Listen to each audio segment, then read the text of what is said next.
স্মৃতি মানুষকে কাঁদায়।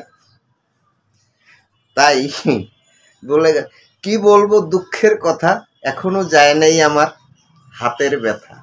তার কারণ এই যে গাছটা দেখেছেন, এই গাছটা কাঁঠাল গাছ, এই গাছটা লাগিয়েছেন আক্কাস সাহেব।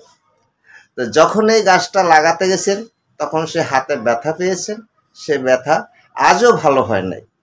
তাই এই গাছটার কথা বলতে গিয়ে সে কিন্তু চলে গেছে, এখান থেকে রিটায়ার্ড হয়েও চলে গেছে এবং গাছটা রয়ে গেছে এবং সরকারি জায়গার গাছ, এই গাছ কেউ নেওয়ারও কোনো সুযোগ নেই।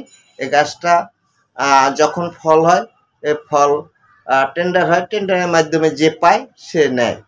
কিন্তু সে যে গাছটা রেখে গেছেন, কিন্তু ওই তার কথাটা কিন্তু রয়ে গেছে যে কি বলবো, দুঃখের কথা, এখনো যায়নি আমার হাতের ব্যথা।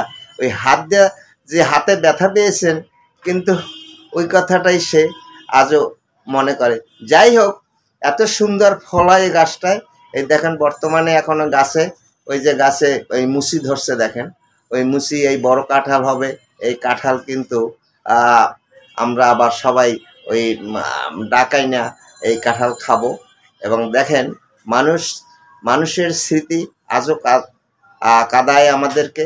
এই আক্কাস ভাইয়ের কথা, এই যে দেখেন আক্কাস ভাইয়ের আজকের ছবিও এখানে দিলাম, আপনারা আমাকে দেখেন কত সুন্দর সে একজন ব্যক্তি।